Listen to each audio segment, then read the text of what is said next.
everything looks pretty rosy. I mean, I don't see what the big complaint is about the US economy right now. Last year, 85% of economists predicted a recession at the beginning of the year, and it didn't happen. People keep predicting it, and it doesn't That's like happen. saying 90% of retail traders lose money. Absolutely. Consensus is always wrong, or generally wrong. The economy is ticking along, and if the Fed, they do have room to ease rates. They don't need to cut aggressively, but that could be the stimulation the global economy needs. Hi everyone, welcome to another market episode of World of Oil Derivatives. I'm Greg Newman, Group Chief Executive on Onyx Capital Group, and today I'm joined with Martha from research in the studio, Vincent remotely, and our Head of Learning Development at Onyx, James Brody. Before we start, please remember to like and subscribe, and we do recommend watching this on YouTube as we use graphs and other visuals to discuss and make our points. So, January is now behind us and the oil markets are in full groove. We seem ready for a move out of the $77 to $80 range for Brent futures recently, as the Red Sea tension temporarily looked likely to spill into a head-on conflict with Iran and the US. Now, things haven't exactly died down, but derivative markets are all about sentiment and traders' interpretation of events. And for now, the rhetoric from government officials has shied away from confrontation for now. And in turn, the outright prices have shied away from an explosive rally. So we move and shift in themes in the oil market, and whilst the Red Sea is still in people's minds, professional oil traders are now looking to refinery maintenance season as a driver for the niche futures that tell the story of the forward physical market. Diesel and gasoline refinery cracks have been on a smooth rally and supported the overall refinery margin, which leaves the fringe waste products like fuel oil and naphtha susceptible to weakness if refineries come in droves to lock in forward margins in the derivative market that have been dragged up with recent moves. So with the burgeoning refinery profitability and the hope and expectation in the market for a bullish Q3, a lot of the market positioning is banking on demand to follow through this year. Meanwhile, Chinese demand is again showing weaker and weaker signs, and this is filtering into Eastern oil contracts, and rising freight costs are not helping for Asian markets reliant on exports. So all to be discussed in good time. And why don't we start off with Martha as a kind of summary? Yeah, of course. So just looking at the Brent futures flat price over the past week, we've sold off from around the $82 barrel handles, and we're about at $78 a barrel currently. Geopolitically, as you said, the talks of a ceasefire have proved elusive, and there's been continuing conflict. The US have continued firing at their Houthi targets. Hezbollah fired at Israeli targets. And it seems that the risk of spilling over, as you mentioned, has been dampened, as Iran have been pretty seriously trying to attempt to distance themselves from the Houthis as a group to try and kind of stop any repercussions coming their way. In terms of oil news, the Saudi OSPs have not been changed, leaving the OSP for their Arab light crude oil to Asia at the same rate that it was last month of $1.50 premium per barrel. Looking at the stats from last week, the EIA inventory report showed a 1.234 million build in crude, whereas Cushing saw another draw of 1.972 million barrels. And refinery utilization, importantly, has dropped 2.6% compared to an estimated improvement of 1.8%. I think it's worth just pushing on that a little bit more because, I think this was probably quite unexpected, the refinery utilization being as down as much as it was. And the big kind of winner out of that was US propane that really kind of drove higher as I guess the cold weather, it looks like, did genuinely filter into less US production, in turn, less US crude production, less LPG, and stocks kind of normalizing. So that was one thing that reacted very well to that, and decoupled with the Asian market that's in turn been quite weak. So I think we're in a bit of a lag situation here, but this week, I guess we'd be expecting things to normalize quite quickly. In the US in terms of a stock, and certainly NGLs. And yeah, WTI spread's still in contango, so it's not like there's a big drama out there about what's going on. What about CFTC positioning? So this is for the week to January the 30th. There was a huge addition of length from money managers into Brent, which was a 26% increase week on week, about 55 million barrels. And this kind of liquidity was provided from a bit of Prodmerc selling that we saw and other reportable selling as well. But I mean, comparing this to the prices, of course, it's important to bear in mind that this is so backwards looking. This is for last week, well, kind of the week prior, where we did see that really significant rally up to over the $83 a barrel handles. So now the price action we're seeing now, they're steadying out around $78 a barrel. This is just not reflective of that. And we do have our kind of CFTC predictor, but I guess that comes out in a couple of days. But right now, I guess you can probably expect that as we've kind of sold back off, as I said at the beginning, we did look like we were going to break out. You know, you'd have to be very kind of stoic to take that volatility that was coming and be short volatility or short Brent at the time. But it has come back, and we are still in the range bound in the outright futures. And it's going to be interesting to see where that's coming from. It doesn't seem like anyone's getting particularly excited, but having said all that, things can always change. So I think you're talking about flat price, talking about demand was kind of my initial thing. That's being called into question. I think refinery margins are going to be important to dig into. But before we do, James, can we get like a summary of the macro situation? Because so much is, it's banking on the macro demand this year. Yes, certainly. Well, what we've seen in the last week in Europe, we see continued weakness in inflation. In fact, yesterday, European PPI came in down 10.6% year on year, which was far weaker than expected. We're seeing weaker retail sales as well in Germany, especially once it's price adjusted and inflation's taken out. That's down 4.4% year to date. But really, the big news last week was the US payroll data. The market was looking for weakness. In fact, on Wednesday and Thursday, we had ADP data that came out very weak. Jobless claims on Thursday came out weaker than expected. But when the headline came out, it came out way higher than the market was expecting. The market was looking for 180,000 jobs to be created. It was up a stunning 335,000. And the unemployment rate fell from 3.8 to 3.7%. And this is a good reminder of actually market structure. The market was looking for weak data, but the split second that the headline comes out, even before it's pixelated on the screens, the high frequency algorithms are suddenly trading. And we had a massive rally in bond yields. In fact, we've had the biggest 2-day move higher in bond yields since 2022. If we look a bit further into this, we look at the overnight index swap. That's reducing the number of cuts the market's expecting from the Federal Reserve this year. A month ago, the market was looking for 160 basis points of cuts. That's more than 6 cuts. Today, the market's pricing just 117 basis points of cuts. We can look a bit further into Friday's data. Below the surface number, there is signs of weakness. The key point, really, I'm thinking, is full-time employment has dropped since last June, a stunning 4.3 million, from 135.8 million people to 131.5. So the jobs that are being created are part-time jobs, and it's also in the service sector. So a key point here, even though we highlighted in the last podcast that manufacturing in the US is contracted for 15 straight months, all the data, even though it's showing contraction, it's picking up. But the real strength in the US economy is still in the service sector. But what is it? Are these things not a little bit in odds with each other? So the bond yields are rising, showing that people are not expecting as many cuts. But then dollar's still strong on the back of, obviously this, they're expecting interest rates to stay higher for the dollar, but also the jobless claims. So like it's bearish data on one hand, bullish data on the other. I mean, I don't really understand. Yeah, I think this is typical of cycle tops. What we're seeing is some of the data is showing weakness in the job sector, but the headline came in very strong.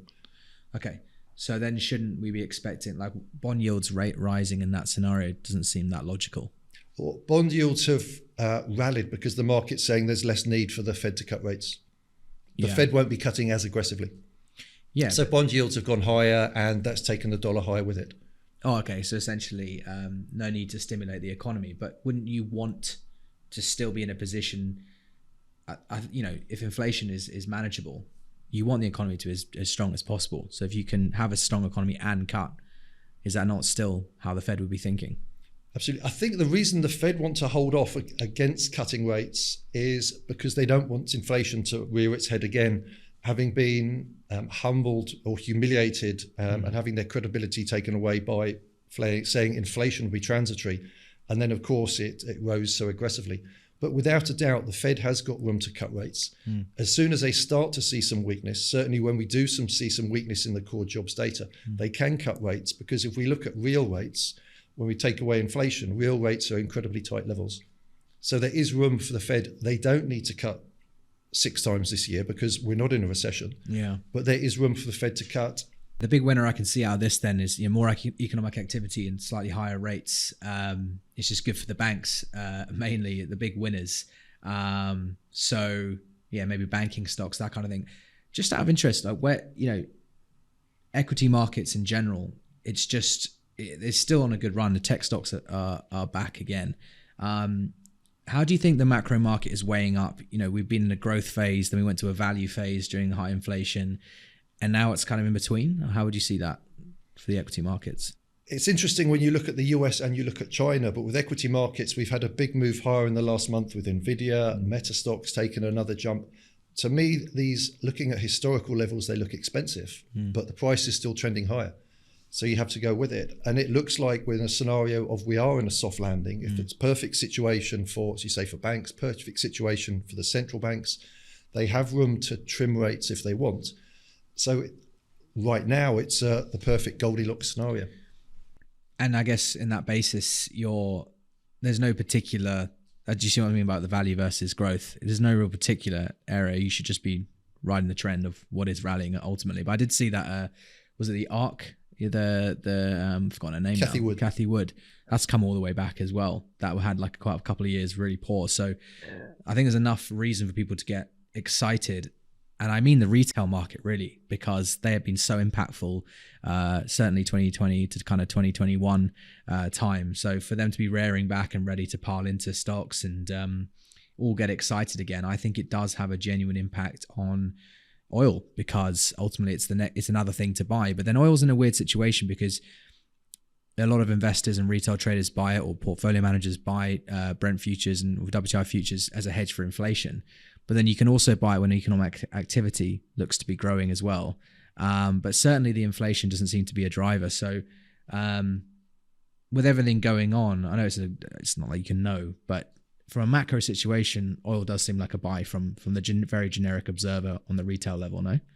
Absolutely. And one thing going back to the equities, I would say if you look at what's gone in China, if you look at what happened yesterday, the CSI 1000 index, their mid-cap stocks, at one point yesterday morning, it was down 8% on the day.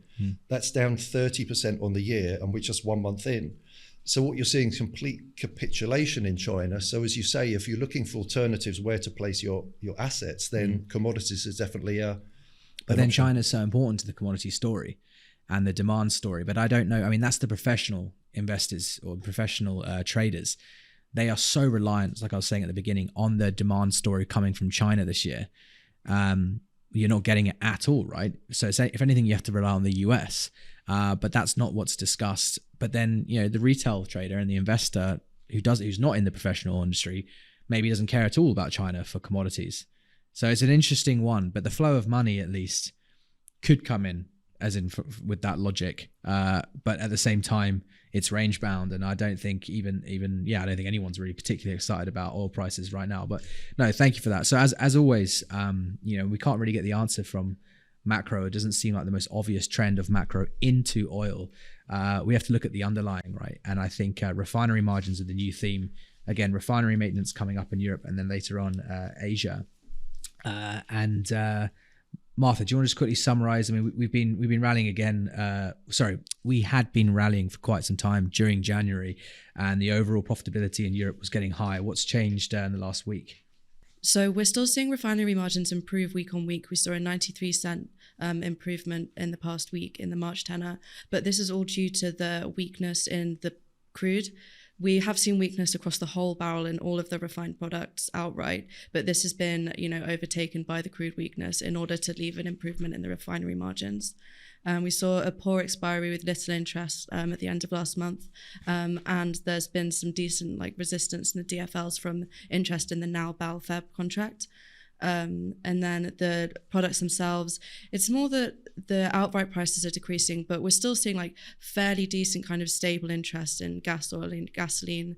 Gasoline's still seeing good buying interest in the summer, which we'll get to later. Gas oil had been supported from kind of macro geopolitical issues, but the poor demand in Europe is starting to become a bit more of the story now. There's little barges demand for the actual physical gas oil, and the Brent weakness is coming in a lot stronger here. This is a heavy product that is quite Brent dependent, and we saw not a great deal of support from a draw in the US distillate stocks and the lower refinery utilization either. So it looks like maybe gas oil is starting to kind of get this geopolitical risk priced in a bit. I think we have to dive deeper here, right? So if we get up the forward curve for refinery margins. So this is, before anyone says this is too niche or whatever, and we're talking gibberish, it's really not, right? It's the big, who buys crude? Refiners. Only a small, very small subset of people in the world use crude directly to burn for power generation. So refiners are buying it. Why are they buying it? They're buying it to make a profit.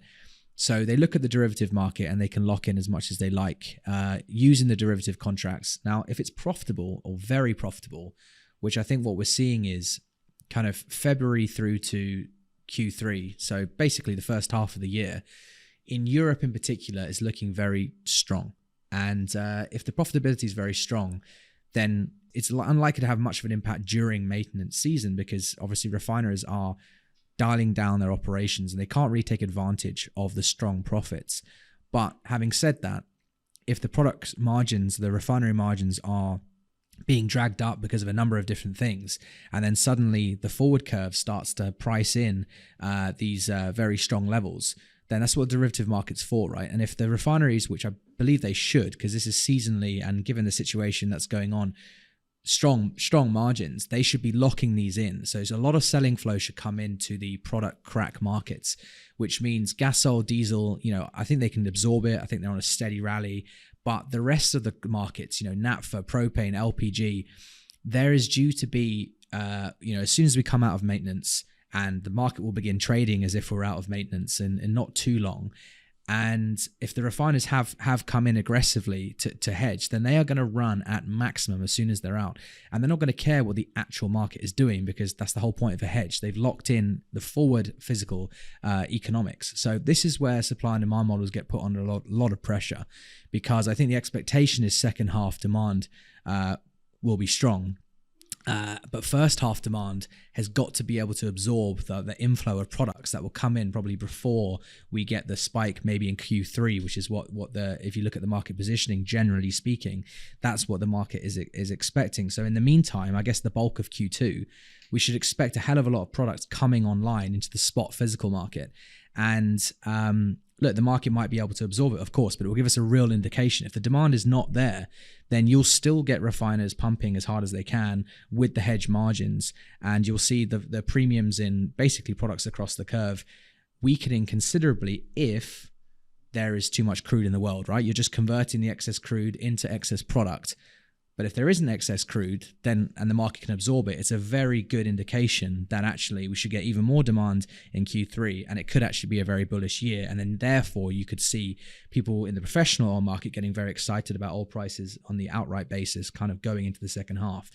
But that is a big if, because where is this demand increase going to come from? The crude weakness, as you said, has come in despite some production falling in the US, despite Red Sea situations, and despite, quite a strong start to the year in Dated Brent.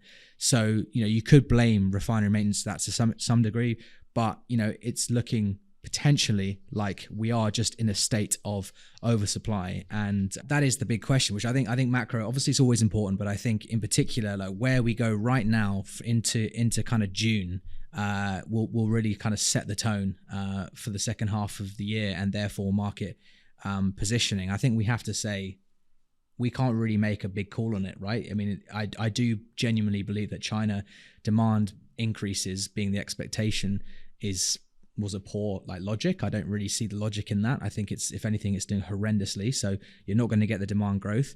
So I think if anything, we could see some quite serious corrections in the waste products like fuel and naphtha and LPG, and possibly even a reversal in the positioning in gasoline, which would, basically really compress the refinery margin quite quickly. Anything else to add to that, Vincent? You've been quiet. Haven't really segued to you, but what do you think about that? Yeah, I think these are all very fair points, because from a narrative perspective, it's all about the Red Sea, but that hasn't affected outright Brent crude futures prices so much. So the leading indicators right now is really looking at the refinery margins, and as you mentioned, there's very much a lead lag relationship. So although cracks, especially in the light ends, gasoline and gas oil cracks have been performing. However, once refineries come out of maintenance, then they'll be running at full steam. So there may well be a correction lower. And as to the point about propane, yes, there has been extreme strength and very bullish in the US markets, especially LST, which is the US benchmark, partially due to the deep freeze, the winter storms in the US, as well as a closed arb to Asia. And as well as that, looking at the LSE versus FEI, the US versus Asia propane benchmarks, that has performed extremely strongly in recent weeks and has triggered a lot of volatility in the LPG market. So there may, once things return to normal in terms of the weather situation, as inventories normalize, there may well be a massive mean reversion as well in those in the more niche propane markets. So I would say that LPG is also definitely one to watch here, and in addition to the wider gas, and in addition to the wider refining margin and the corresponding cracks.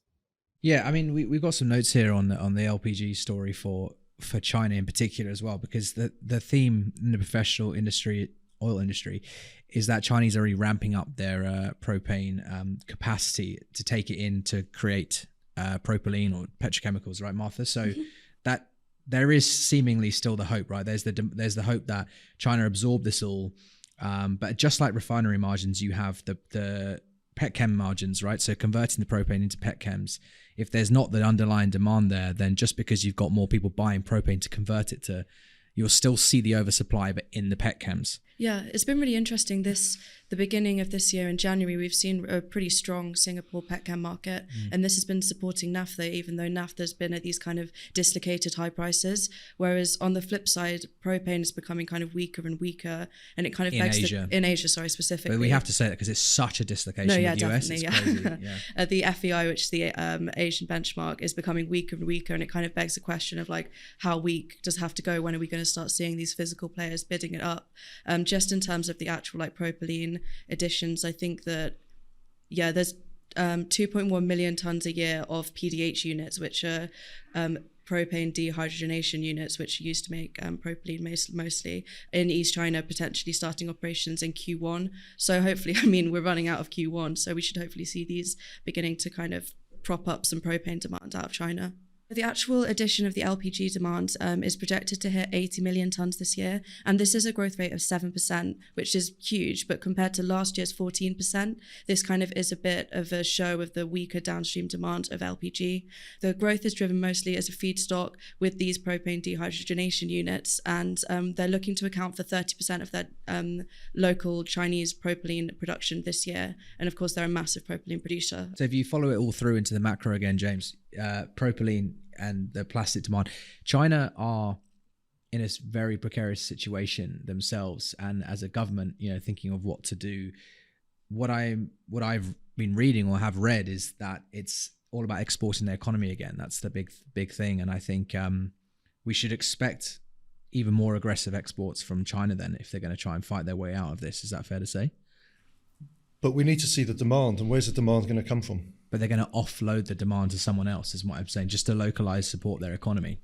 We have actually seen, as we mentioned on the last podcast, China's exports were down. The prices of their exports were down over 10% year on year. So that would be a classic example. They're trying to offload their produce at a significantly lower price. And they've had foreign investment flee the market. So if they want that back again, they're going to need demand, like you say. But ultimately, this is the only way out for them. That's kind of what I'm suggesting, which doesn't bode well for Trump if he comes into power at the end of the year, right? I mean, the trade war was his design, and it's probably likely he'll see this as a bit of a threat. And he mentioned yesterday he would look at trade tariffs again on China. So Right. absolutely. Well, there you go. So that's looking interesting, but it's also looking too hopeful, I would say, on China. I mean, what am I missing? What else could happen? I mean, we could get unexpected population growth, or I mean, even that in China is on its way down. Like, what could help this situation? And that's long term. That's not a short term Exactly, yeah. resolution. It needs more intervention from the government. They've talked in the last few days about supporting equities, but we need to see them further stimulating the economy with more reserve requirement cuts. Does, not to get too alarmist, but does this not feed into, especially if you're more of a authoritative economy, let's say, distracting people? If this is starting to look worse and worse, the Taiwan situation, does that not come back into play maybe or does it not look more likely the weaker Chinese are economically? Is that fair to say? The more likely they would invade Taiwan. You need a bit of a distraction. This is like a classic thing people have been doing over the centuries, right? If you start a war to create distraction. I know it's a bit extreme thing to say, but absolutely, you can see they're happily sitting on the sidelines with what's going on in Russia, Ukraine, and what's going on in the Middle East. And while there's more turmoil there, it would give them a better opportunity if they wanted to invade Taiwan. The US certainly has its hands tied up elsewhere. But it's also I just think that the economic scenarios are always, it's the biggest thing to impact a government, right? It's the thing that people always talk about. It's all over the media. You can't stop it being in the media, the global media. The UK have had it for years, right? Like, this is terrible economy. It puts a lot of pressure on the Tory government. Look how bad everything's been. That starts to create more and more unrest, the more it seems that we can't, or the country can't get out of it. So, you almost need to throw a Hail Mary, roll the dice, a bit like Argentina seem to be doing right now, dollarizing the economy and going aggressive privatization, things like that. So that's like their plan. But I'm not really sure I can see it from China's point of view. So they need some kind of distraction, is there anything I could think anyway. It's an open-ended point. But one other thing they have actually done is they've banned short selling in equity markets. Okay. Which typically we saw in the financial crisis. That doesn't actually have a positive impact. That creates more skepticism, worry. So then people that are long equities, they bail out. But what they really need to do is more of a cash injection to step into and subsidize the equity markets. They need that to bounce, because retail are clearly hurting. We see the property prices continuing to decline. As you say, it's people lose confidence in the government, and they really need to address the decline with some aggressive intervention. So let's say they do go for this exporting and they do well. Maybe freight prices are not helping them at all as well. They need that to ease. It's probably within their interest to see the Red Sea situation be solved. But if they don't, and the death blow could really be the trade tariffs then to them, it really could be yet further bearish situation for China. So relying on Chinese demand for the second half of the year for oil, I don't know, someone needs to tell me what I'm missing. It just doesn't seem like a compelling argument at all. But on the flip side, the US, we could argue, could surprise still to the upside. The soft landing, everything looks pretty rosy. I mean, I don't see what the big complaint is about the US economy right now, again, unless I'm missing something. Yeah, a great point. Last year, 85% of economists predicted a recession at the beginning of the year, and it didn't happen. People keep predicting it, and it doesn't happen. That's like saying 90% of retail traders lose money. Absolutely. Consensus is always wrong, or generally wrong. But the economy it's ticking along. Yeah. That is the lifeline at the moment, because Europe's doing badly, so it's ticking along. And if the Fed, they do have room to ease rates, they don't need to cut aggressively, but that could be the stimulation the global economy needs. Okay. So moving on to like headlines, kind of Googling oil. What have we got? Vincent, do you want to handle that? What's been the big headlines? Last week we did mention that the attacks on the US based near the Syrian border, which killed three US soldiers, and then the US retaliated as well, attacking allegedly Iranian-backed rebels in the region. So hitting places in Syria and Iraq. Of course, that led to a bit of a reaction in the oil markets as well. A bit of some more tensions, geopolitical tensions, the risk premium very much in in the back of people's minds. However, as mentioned earlier, Iran does seem to be wanting to back up from us, not claiming any responsibility, and does seem, for now, the situation is de-escalating, although it's anyone's guess as to how this situation evolves. As for the headlines, we have a few over the past week. One coming from the BBC: Russian oil getting into UK via refinery loophole, reports claim. Of course, as people in the oil market would know, that this is not new news, and it's very interesting that this report came out on the BBC at this recent time. Of course, the premise is that East Asian refineries import Russian crude oil, refine them, and then export the product back to the Western countries, the European countries. For example, going through like India or China, and then sold to places like the UK. So that would really affect the more of the niche oil futures, like the East-West arbitrages, the differentials. It's not really new news, but for the wider public, it might be a concerning thing in terms of the fact that, okay, buying this it's technically still derived from Russian crude, so it might be supporting Putin's war on Ukraine.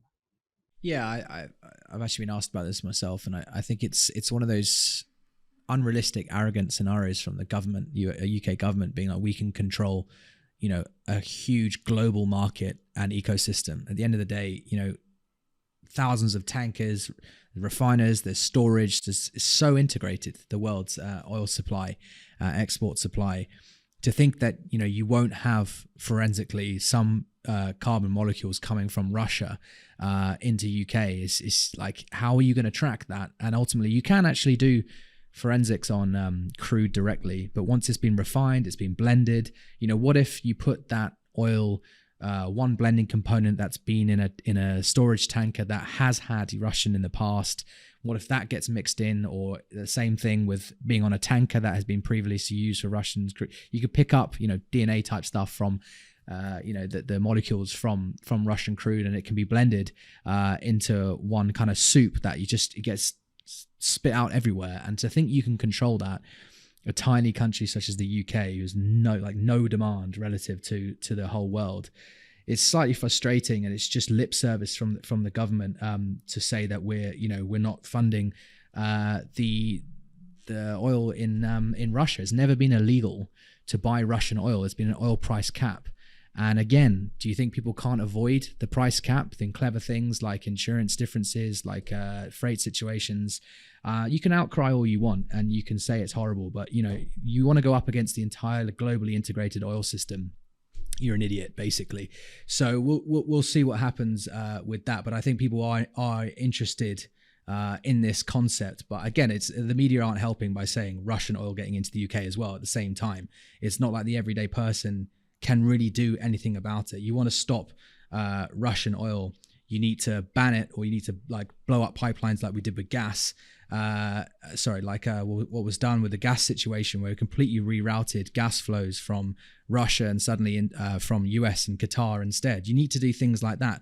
But at the end of the day, the market, the whole world still needs, you can just reroute flows, but it's not going to stop needing the oil or gas, and it's going to find its way around. So you're going to have to get everyone together at once and say, let's all agree to stop doing this. And India and China, they've got no interest in doing that. So you're not going to stop the flow. And to localize this about, anyway, I'm going on and on. Go on, next headline. So the next headline comes from Reuters, says Volgograd oil refinery hit in Ukraine drone attack. So this was a recent drone attack last Saturday on the largest oil refinery in southern Russia, and it is a part of a series of recent headlines which has seen Russian energy infrastructure being targeted for reasons that can be very obvious to some, and of course it could be a payback as Russia has sought to attack Ukraine's energy infrastructure as well. So it is part of the wider war, and has, in terms of the oil markets, has had an impact on more of the niche futures prices, including naphtha cracks as well, which has increased in volatility as traders try to assess the reaction, especially with Russia being one of the major suppliers of naphtha to Asia customers as well. So although it may not impact the outright crude futures prices so much, there is a definite impact in the more of the niche markets, which traders have been following these headlines very closely. You see, going back even to like World War II times, you need gasoline, you need diesel, you need jet fuel to drive your war economy or your war strategy. And Hitler going into Russia, needing gasoline, going across a huge amount of land. Gasoline was hugely important there. They targeted refineries. It's all like part of the same thing. Like in war, it's important to hit logistics, right, and hit supply lines. And I think oil is a big part of that. So targeting refineries makes a huge amount of sense, especially the local ones near to the fighting in Russia, because obviously you need to get the jet fuel, diesel, whatever it is, into the front lines. But in terms of impacting the overall market, I wouldn't say that's their kind of goal, and they would have to do a hell of a lot of damage to do that. You're talking 2019 bombing Saudi Aramco facilities, and even that didn't have a long-term effect on the markets. I don't think it's obviously about that. I don't think people would be expecting huge swaths of oil infrastructure to go down in Russia, because that would actually probably bite them in the arse, funnily enough. They'd be paying through the odds for supply themselves, because the global prices would skyrocket like they did in 2022. So I think it's just a localized thing, but nevertheless quite interesting. And you never know. I mean, as you said, it's about niche things. There could be something that has been quite critical from the blending component side, or something in the Mediterranean. So one thing goes down, it can have a knock-on effect, and you'd have to just look at the Mediterranean differentials versus Northwest Europe, things like that, to kind of see where the actual impact of these things would be if they were to have an impact. But I guess the one that's in the notes as well, headline is it's the LNG story, right? The blocking exports for LNG, and I think that's worth talking about. So Martha, do you want to just give a quick summary of this so we can discuss it? Yeah, of course. So Biden the other day has announced that he's going to halt new developments of export terminals for LNG, which is liquefied natural gas, which is something that the US has been increasing, almost exponentially of late, with building more and more liquefaction terminals and export terminals. So he's putting a halt on building new export terminals, giving, more rights to build more terminals. I know there's one, the Jalisco Pass 2, that's had to kind of halt their development.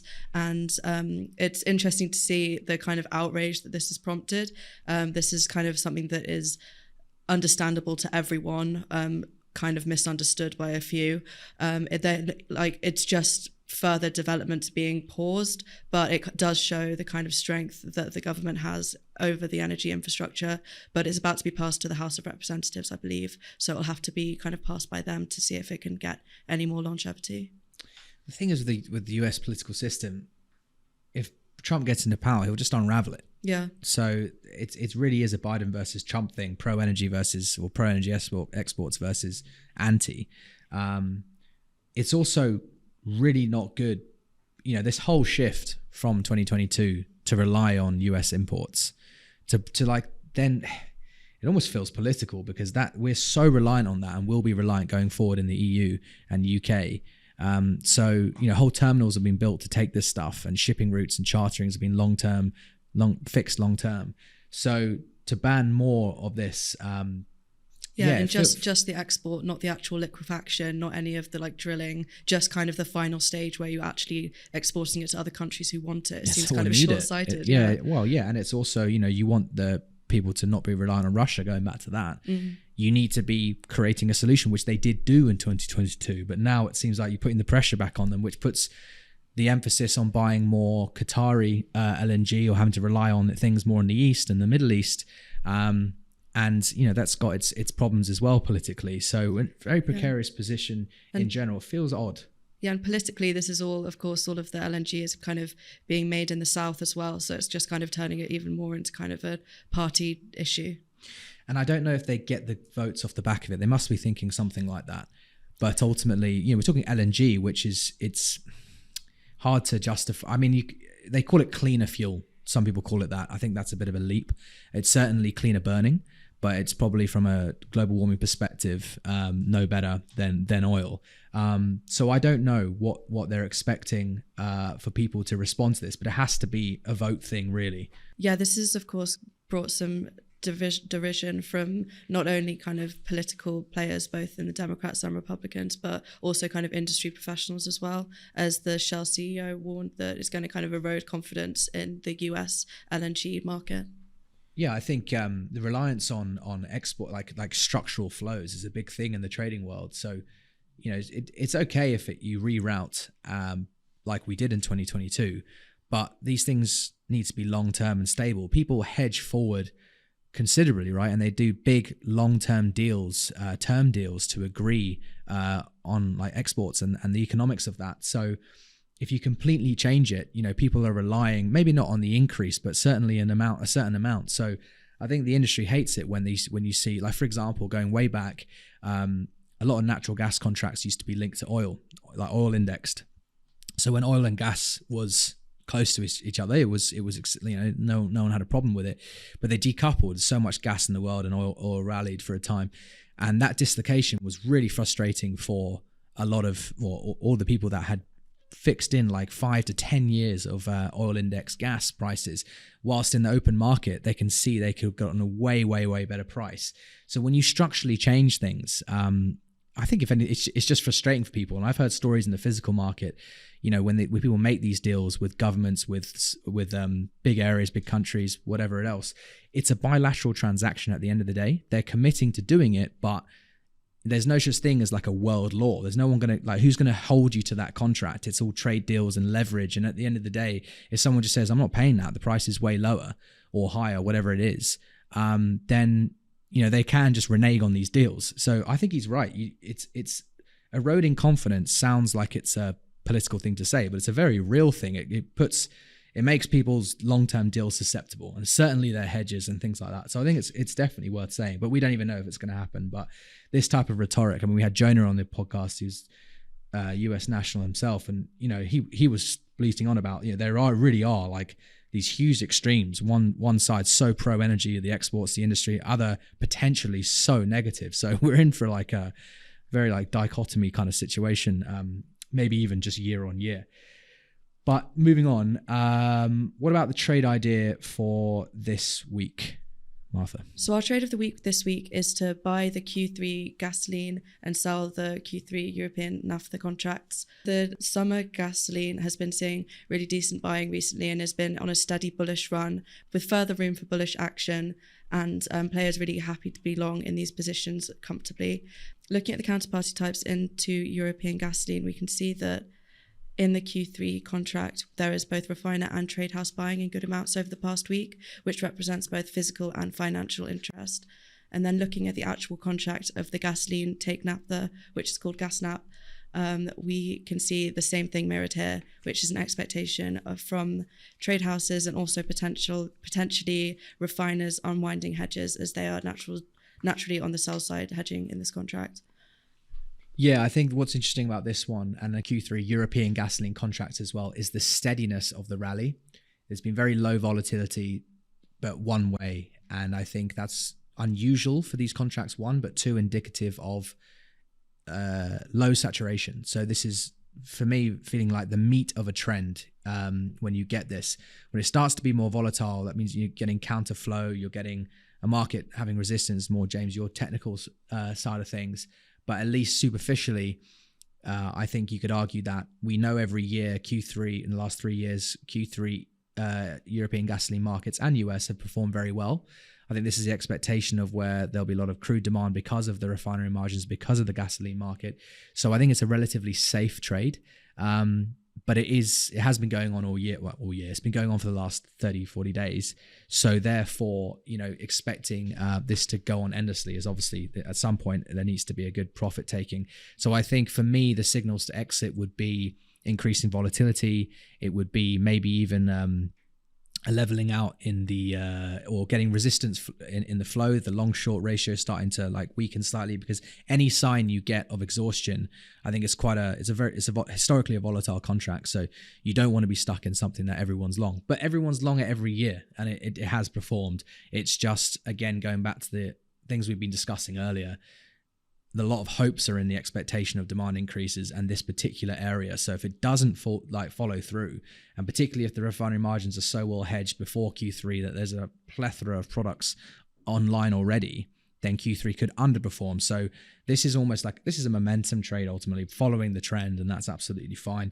I just think it's factoring in those key kind of profit taking levels. Yeah, and also worth mentioning that naphtha prices currently are quite disconnectedly high. The actual flat price has been kind of pushed up with all the tensions in the Red Sea and kind of that geopolitical risk factor. And we've not really seen it correct down much yet. Well, naphtha, I mean, that was the one, an actual naphtha cargo got destroyed in the Red Sea. So it's been quite localized, and obviously naphtha is, it imports as well into Asia. So I think it's kind of logical that it's naphtha's been impacted ultimately. But I think, again, going back to refining margins seems to be the theme this week. It's just, it is a waste product ultimately, and there is a lot of light sweet in the world, and naphtha is in excess. So if, as we expect, refining margins do lead to a big ramp up post maintenance, then that should go. So that kind of increases the probability of your trade, but it's just being wary about everyone running into it at once, and that's what I'm saying. Cool.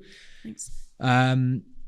Our poll last week actually was the Fed cuts, wasn't it? So this was a James Brody special. Who's going to cut first? US Fed Reserve, people think most likely 61%, 24% European Central Bank, and 14% Bank of England.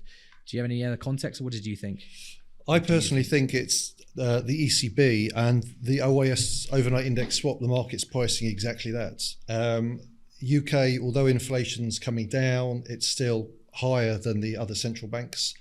And the Federal Reserve, after last week's data, the economy, it's ticking along. But the European Central Bank, the economy is much weaker. Inflation's falling much faster than expected. And actually, there's a chance the inflation will be below target in the second half of the year. And there's actually a chance we start looking at deflation. And that possibly becomes an issue the second half of the year, which means the ECB could be cutting rates all the way back down to zero again. Japan's recent move on raising their interest rates the first time in a long time. What does that add to this, if anything? Well, what they've done, they've still got negative rates, but what they've done is they've eased the yield curve control. So they've let they were buying 10-year bonds to keep the yield curve at a certain level at 0.5. They've eased that twice last year. What they haven't done, and the market's waiting on, is when they actually go from negative to positive rates. So when they raise rates at the front of the curve, the market was expecting this in January. It didn't happen. So the market's factoring in April now. But it all comes down to wage negotiations. And Ueda, the central bank governor, has made it clear he's focusing on that. Inflation's actually creeping back down again in Japan, but the market's hoping they move to positive rates again.